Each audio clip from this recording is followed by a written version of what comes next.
The PS5 Pro has landed, but not upright unless you pay $25. Xeno's Abound in Space Marine 2. God of War Ragnarok makes its debut on the PC, but unfortunately, Josh has plans that day.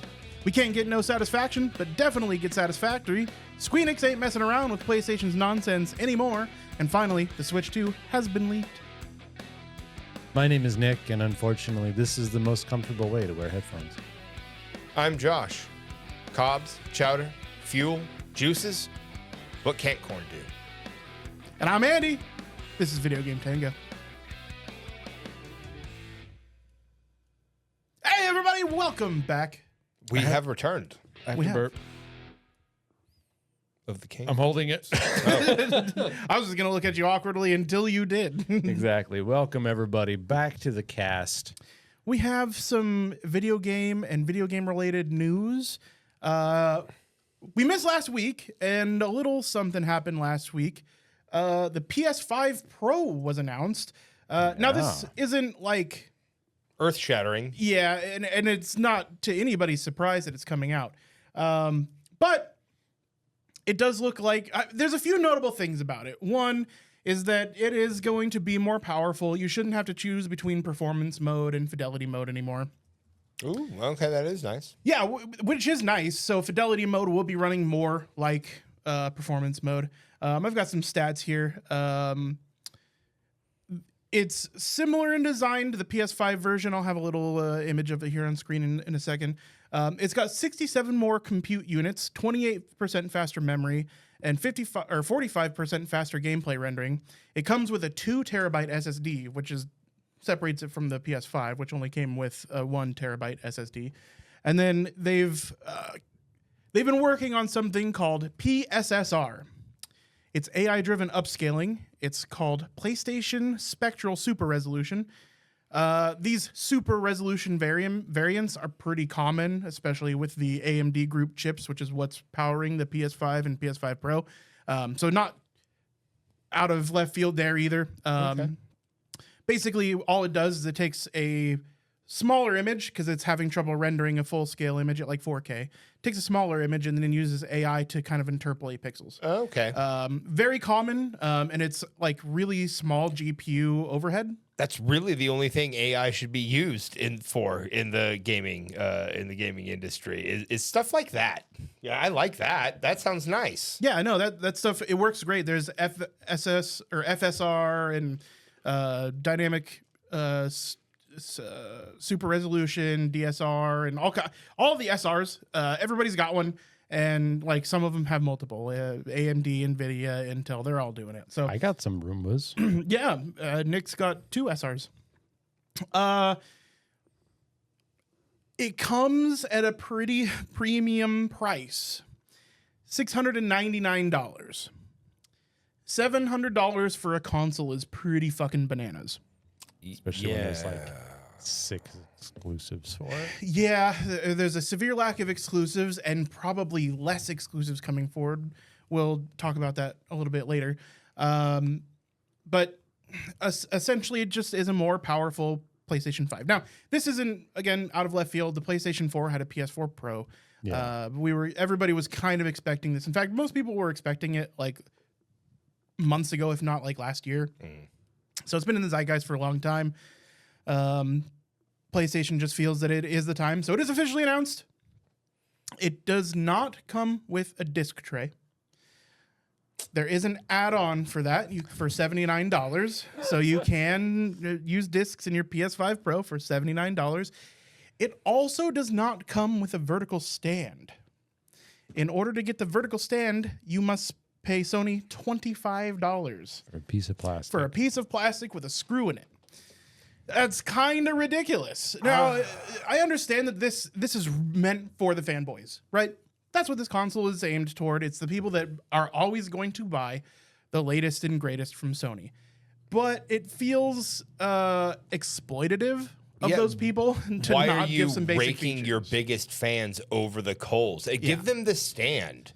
I like the disc tray. I get in a certain degree because making hardware like in the discs themselves, we're moving as a in the zeitgeist is moving away from that more, and it's more and more common to have an online game. So that one, I can kind of see a little bit. I could reason out, but the plastic stand? Are you kidding me? Honestly, Come on. Hot take. The fanboys deserve it.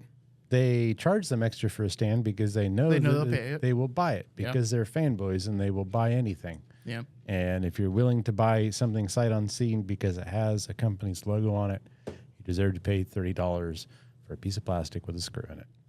Well, I mean, you want your PS5 to stand so that it cools itself properly, the more expensive one that you bought. Maybe. Well, you don't actually. The wisdom is that you actually don't want your PS5 vertical. Okay. Because Well, of the liquid metal thermal compound. Well, then if I thought its optimal thing was standing. I'm sorry. Horizontal, is the way to go. If that's the way to go, then protect your equipment. Then you kind of just.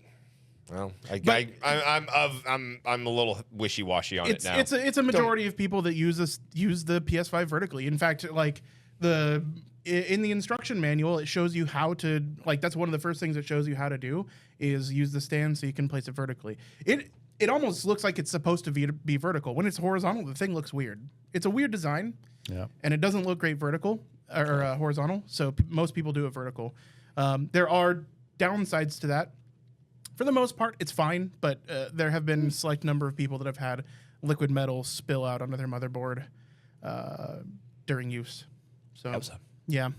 So, yeah, PS5 Pro is coming soon. It's probably going to be out by holiday season. There isn't an official release date on it yet, but I imagine they announced it in September, so people can be excited for it by the end of November in holiday season. So, it's really expensive for a 45% rendering upgrade. I mean, that means just the Facebook Marketplace is just going to have a whole lot of PS5s on it come Christmas time.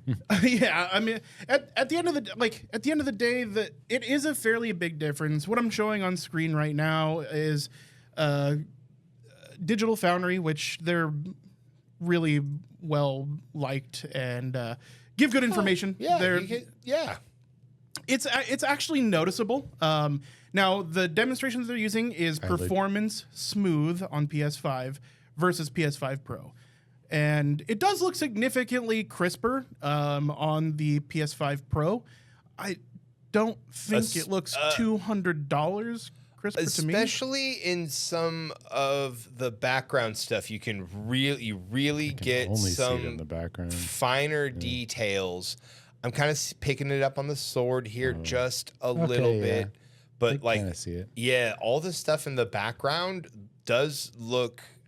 It does have a more real, a more vivid sort of texture to it. Now, however, performance smooth on the PS5 looks fucking fantastic. Like you said, I don't know that it's $200 better. Yeah. Now, I do want to point something out. Something that actually does bother me when playing Rebirth. That's what we're showing on screen here. Final Fantasy VII Rebirth. I saw the flower trails. Yeah, that so you're talking about. Performance smooth does come with some pretty severe ghosting if you're looking at those flowers. Oh, yeah. And that's because of the way that they're doing the render scaling. Yeah. PS5 Pro does away with that because it is essentially doing fidelity mode, but in higher frames per second. So it does look pretty substantially better if graphics mean that much to you. $200 better, especially when we're nearing the latter half of when we're well into the latter half of the life cycle of these consoles. I don't know, man. This is obvious. They're obviously targeting a market segment that I'm not in. Don't call your AI-driven upscaling pisser. Yeah, it's PSSR. Oh, man. Yeah, PlayStation Spectral Super Resolution. Somebody missed that one. Yeah, missed the mark on that one. You got extra money to blow. There you go. Yeah, if you were because strangely enough, there are people that have been waiting for the PS5 Pro to come out. There are people waiting for the PS5 Pro to come out before they buy a PlayStation because they want the penultimate one. That's fair. That's fine, and $700 is a pretty steep point of entry, but If you've been saving it by PS5 since PS5 was out, but you want the better one, you probably already have a good amount of money saved. Yeah. So I guess what's under $200? Sure. And it is clearly a markedly better version of the console. So no judgment there. But yeah, I mean, that's expensive. You raised the point that it's already into the latter half of this console's life. It should be coming out at what was the PS5 going for new? $599? Right? $499. $499. Yeah, it's currently $499 and $449. I could see $100 increase being reasonable. I don't know. 200 seems steep. Honestly, lower the fucking price range and make that the preeminent console at $599. But I don't know.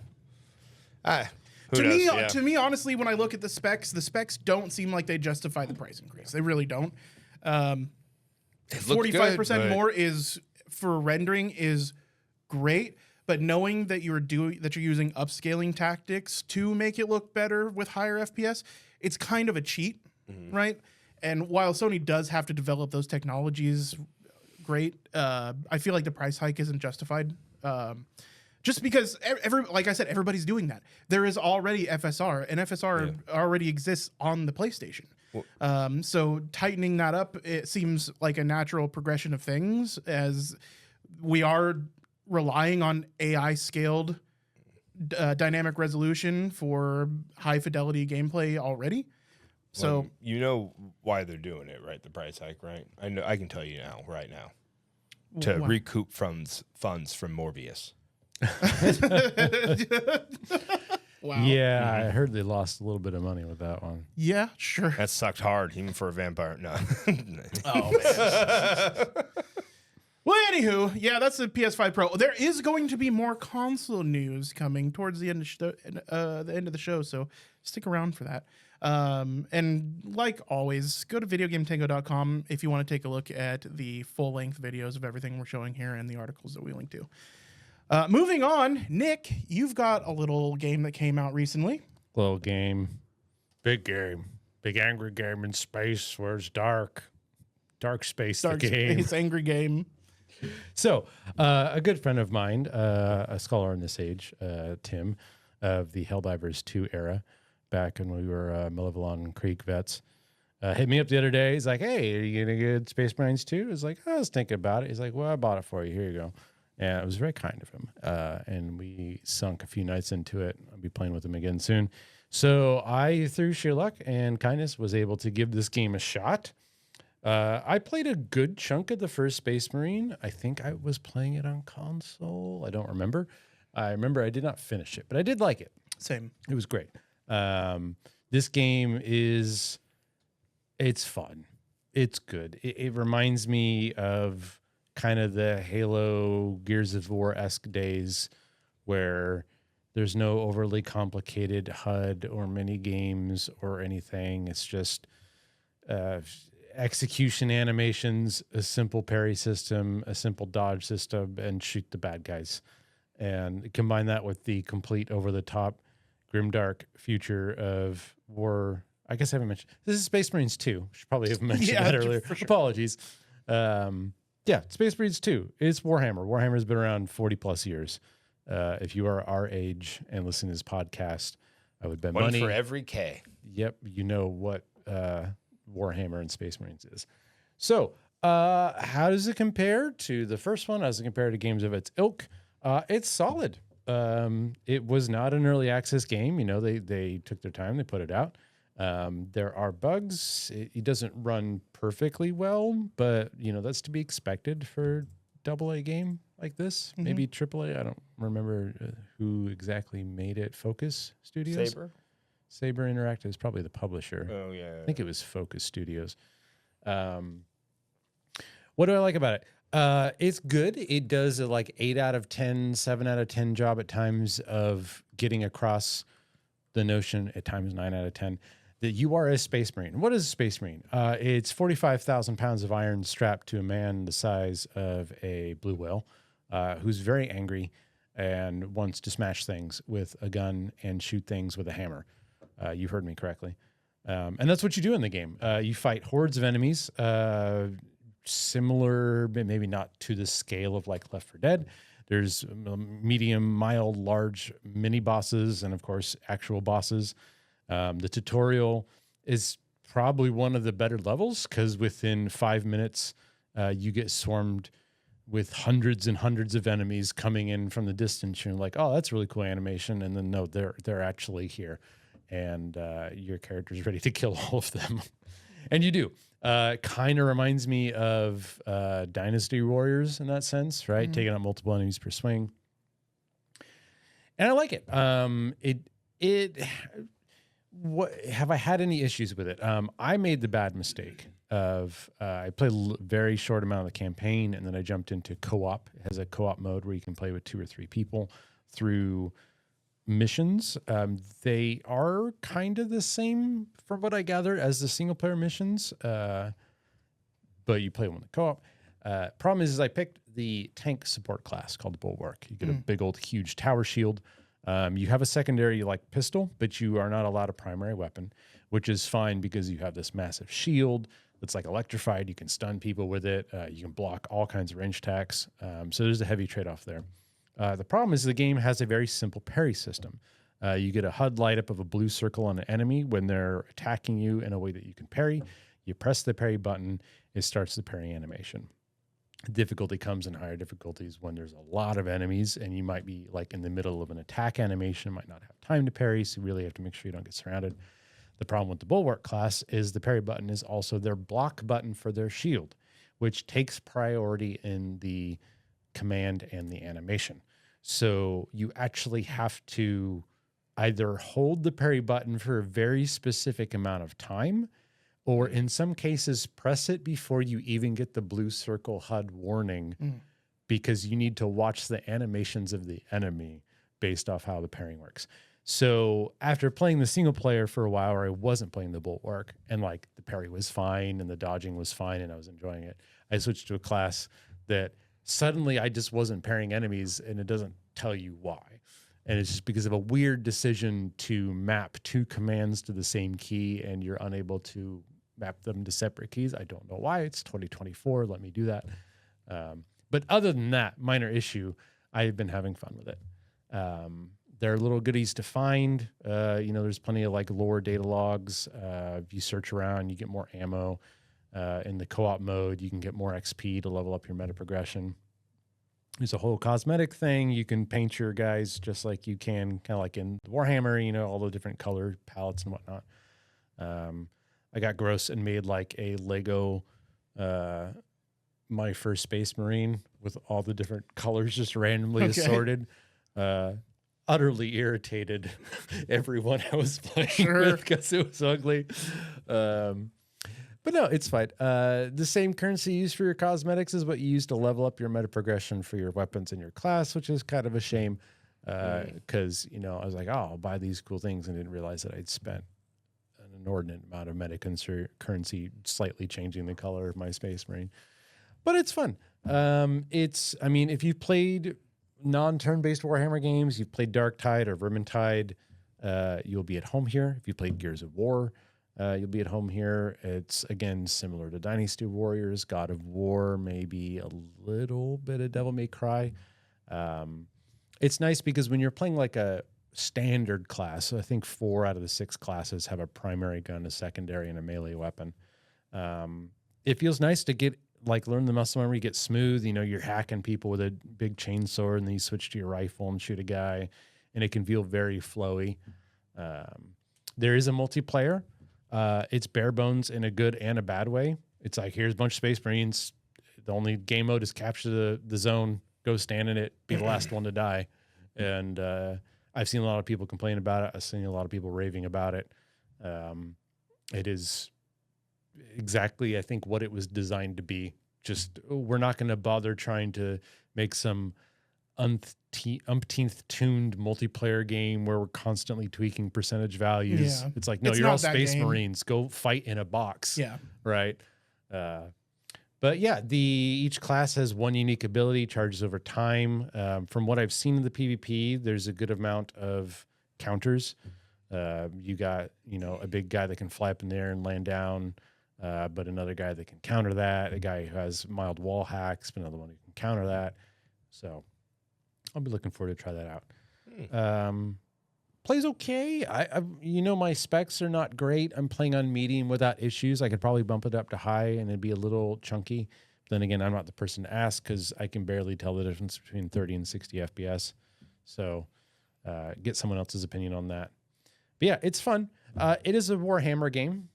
It is a big one. I like Warhammer. I like the concept of Warhammer. I'm not particularly fond of the kinds of people who don't realize that it's supposed to be a parody. Yeah. That's a whole discussion. They're few and far between unless you go looking for them. I haven't played with anybody myself who's held those views, but they are going to be out there. So avoid the drama. If you don't want to give Game Workshops your money, that is fine by me. Like I said, I didn't pay for it. It was given to me. If you know about Games Workshop, you know why I would say as much. If you don't care, then just pick it up. It's a full-priced AA, AAA game. I think it's $50, maybe $60. And it's well put together. It is not a mess at launch. It works. It's great. It's fun. I might get 30, 50 hours out of it before I'll probably be like, okay, that was fun. So, Yeah, to be honest, it looks like they put out a whole ass game. it is. Yeah. And It's not missing any major components or features. I have heard that they do plan on bringing more co-op stuff. That co-op is not complete. I would hope so. There's Yeah. 6 levels, and you replay those same 6 levels. Yeah. So I've heard there's more co-op content coming. That's something that they are focusing on. So there are updates that are going to be available at some point. I don't know when. I don't think those are slated or like totally planned yet. But they have said that more co-op is coming because that was one of the biggest complaints on launch was not enough co-op content. Considering the length of the campaign, you would expect that you can just play the campaign with multiple people. But nope. Nope. Just 6 specific missions, I believe, from the campaign. Yeah. It would be really cool to see kind of a Destiny model come out with this game here, where like you get every few months they come out with maybe a little $10, $20, I don't know, pricing model, whatever. But and then there's just more stuff like that, 7, 8 more missions that you do in co-op, 9 more missions, 6 more missions, whatever, and just keep robusting that idea up because there is like you said, there's literally a plethora of 40K lore. I mean, honestly, just keep plucking.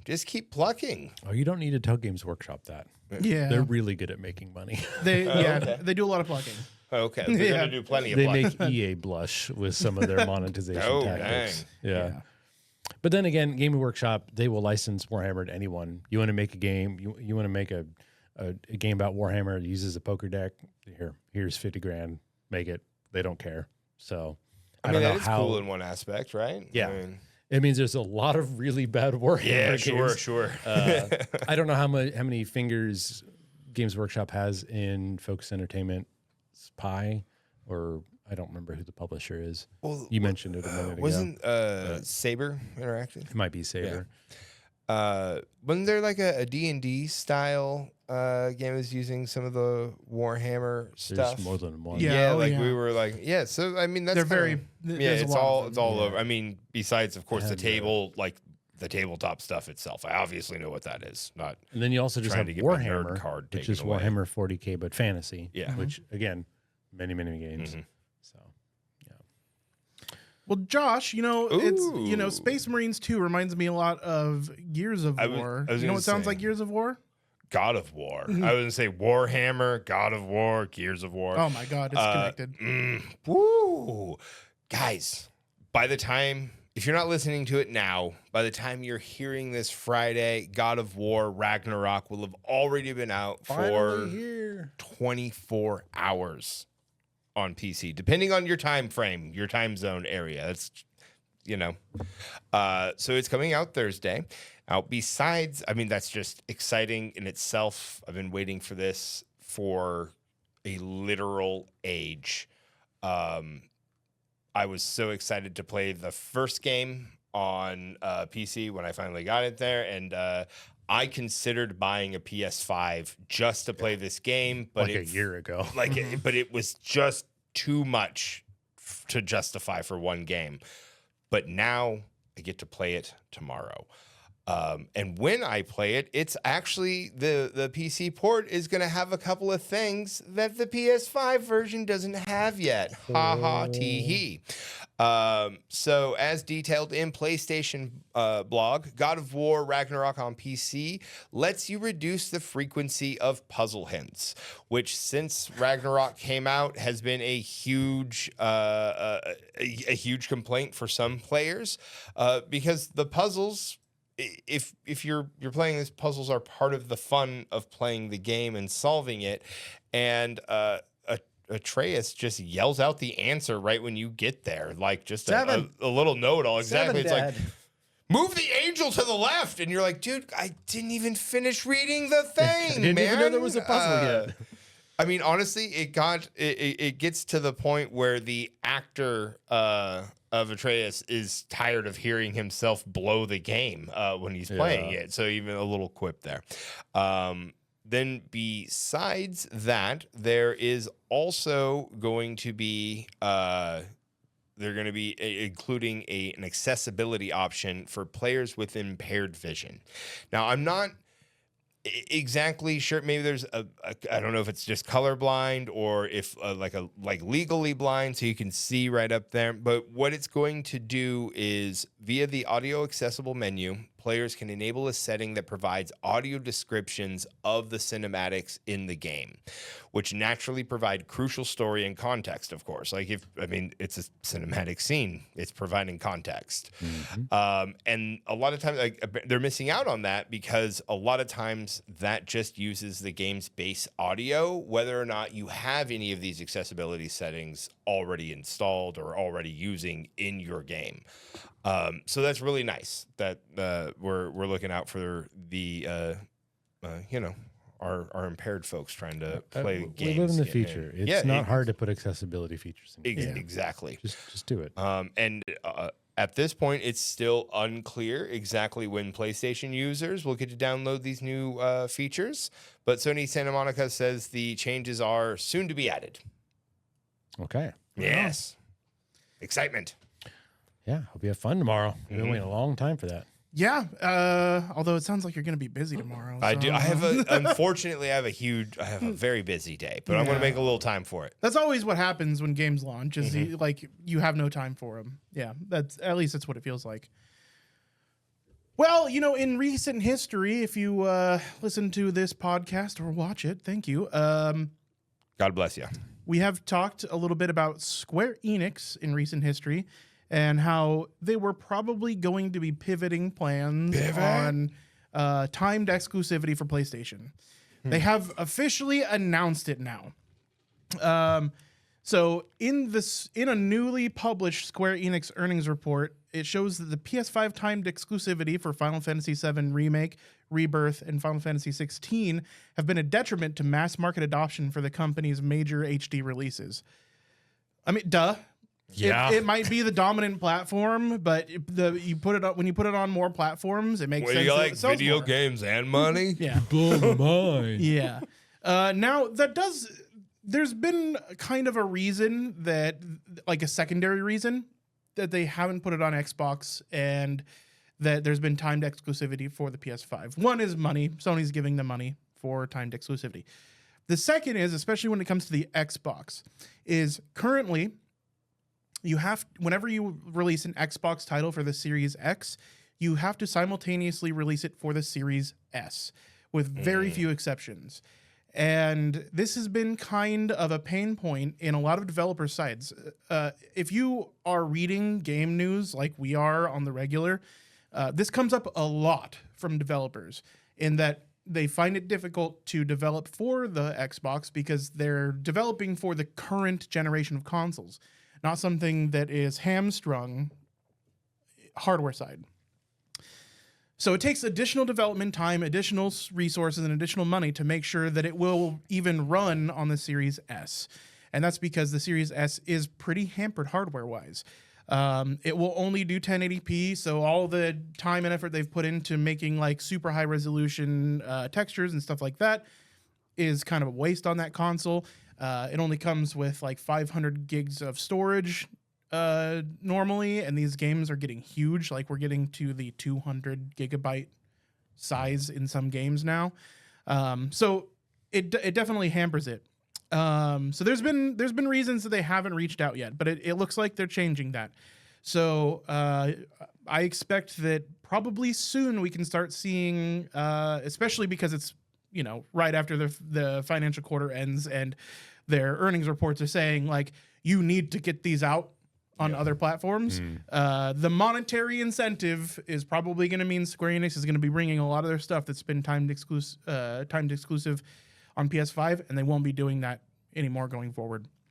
So I would expect that as soon as the exclusivity deal is up, we're probably going to be seeing it on PC. We might see an Xbox release. I honestly don't know that like Final Fantasy VII Rebirth or 16 will run on the Xbox Series S, but who knows? It's a huge development company. They can probably make it happen.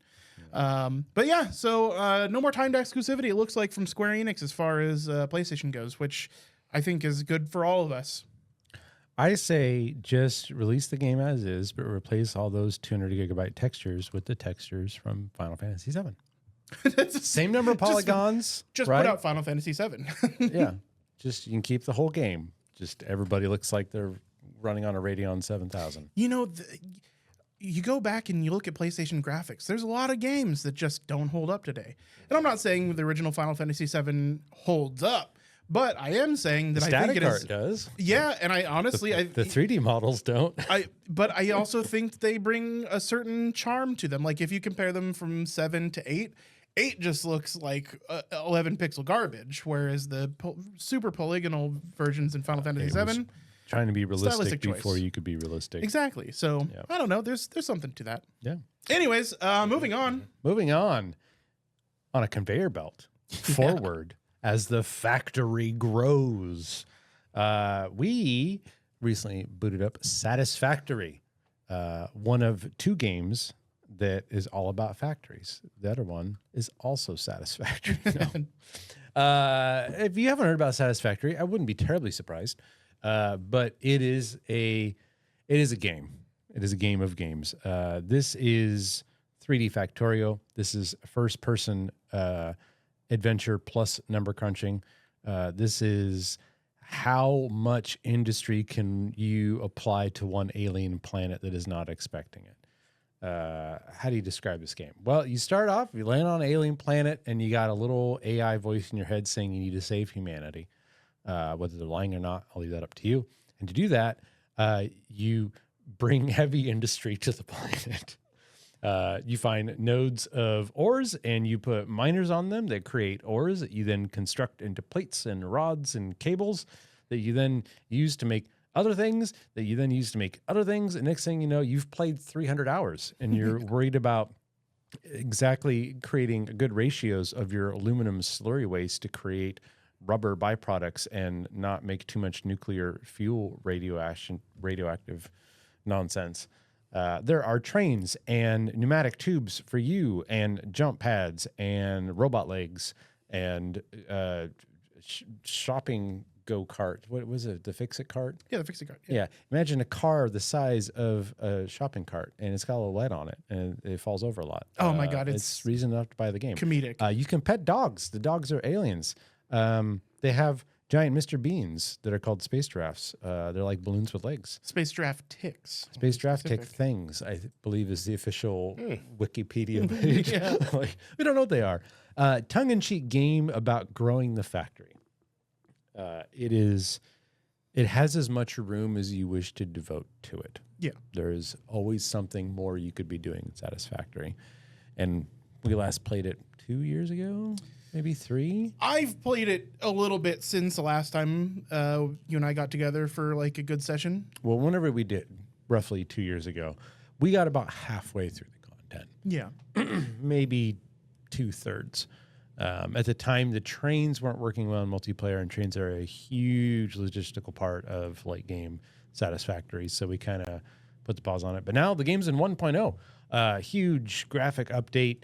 They overhauled the world, fixed a lot of bugs, added in the last tiers of stuff. It's a blast. And they've added in Zoop mode. I'm not even going to tell you what that is. It's the best mode in the game. It's fucking awesome. It's made the whole game 10,000 times easier. Yeah. You can just Zoop stuff. And yeah, I love it. I love Satisfactory. Me too, man. And the game can get super crunchy, but it's only as crunchy as you want it to be. Mm-hmm. It allows for so many alternative styles of gameplay. Like inviting our friend Mike into it, I see how he builds, and it's different from you and I. You and I kind of, we've been playing together kind of since the start, and we have a very similar aesthetic style when we first start building, and then as we progress through the game and we get more content, more stuff to build, it's all, we stick to kind of a format. And seeing somebody else play that's knowledgeable in the game is interesting. Yeah. But on top of all of the factory stuff, this is also like a quasi open world survival game as well. Not huge emphasis on the survival portion of it, but more like exploration and small, not an emphasis on combat, but it certainly exists. I enjoy this game so much. Really kind of every aspect of it. Despite it being a game that is essentially math and work with little bits of exploration and combat, it's just crazy fun. The amount of satisfaction you get when you complete a project and you're starting to pump out your smart plates for the first time is immense. And then within 10 hours, you're pumping out 100 smart plates a minute. Yeah. And then 1,000. And then you're complaining because you're only getting 5,000 smart plates a minute. Right? Yeah, because you've moved on to tier 3 and you need to be producing 10,000 smart plates a minute for this to be effective. The map of Satisfactory is roughly 60 to 65% the size of GTA 5's map. And it's an alien landscape there for you to explore. And there is stuff to find. Maybe not as much as an actual like open world adventure game, but there is reason to go out there. The quality of life features are so good. Yeah. So good. There are very few things that like rankle my Garbulons as of this 1.0 update.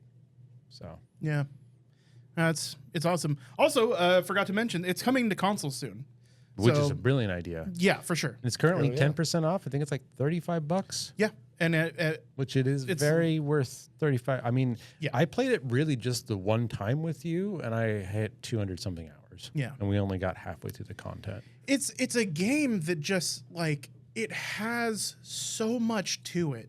And it's coming from a relatively small studio. This is truly a double A game. But it's got a level of polish that feels so AAA. And it's published by Coffee Stain. Yeah. I've talked about them many times in the cast. I friggin' love them. There's a big head mode. Yeah, there sure is. And there's drones. Why did we ever get rid of big head mode? Because the DLC monetization. Because of horse armor. Horse armor. You sell people big head mode. It's always horse armor. Right. Yeah. So pick it up. For me, it's like a huge recommend. I usually give the caveat that it's not for everybody, but I think anybody could have fun with this game. If crunchy numbers don't sound good to you, wait till it goes on sale. But to be honest, man, when we first started playing, I could really care less about the automation aspect of the game and was way more into the exploration and the combat of the game. And the rest of it grew on me. And I think that for most people, you can enjoy most, if not all, the aspects of this game. Moving on, I think. Yeah. Yeah. Last article. To the last story. Let's spin up the rumor mill just a little bit. Just a little bit. Space is full of spiders. Because it's all but announced. The Nintendo Switch 2 I saw this. is likely to be revealed this month, September 2024. Mostly due to pressure. So it looks like Nintendo is kind of reacting to a lot of leaks that are going on right now. So we don't know that it's going to be called a Nintendo Switch 2 yet, but that's what I'm going to refer to it as. The Switch 2 has effectively been leaked and confirmed by a couple seemingly reliable sources. There are actually like CAD files floating out there that people have gotten their hands on. And we've got images of them thanks to Reddit. So far, it is looking an awful lot like a Nintendo Switch. Thus giving more credit to the fact that it's probably going to be called the Switch 2. We are showing the CAD renders here. The Super Switch. Yeah. Which is a name that I fucking... Switch. That's what I want the name to be. Let's go back to Nintendo Super Nintendo. Like this should be the Super Switch. It should be the Super Switch. Great Super adjective Switch. for Nintendo. So basically what we're looking at here is the first Switch down at the bottom. That's the render of the regular Switch. And above that is the Switch 2. It does look like it is going to have a pretty substantially larger screen, especially for a hybrid handheld. But the bezels are supposed to be quite a bit smaller. So even though the frame isn't a whole lot bigger, the bezels on the original Switch are pretty fucking chunky. Like, let's just be real. There isn't a whole lot of screen on Chunky that Bezels device. is the name of my pop group. Nice. But yeah, so it looks like it is just essentially a massive improvement on the Switch. There are even tech specs leaked. We have like an actual printed mold here where the battery compartment is going to be. And a plain PCB. It does look like the official PCB, but there are no parts attached to the printed circuit board yet.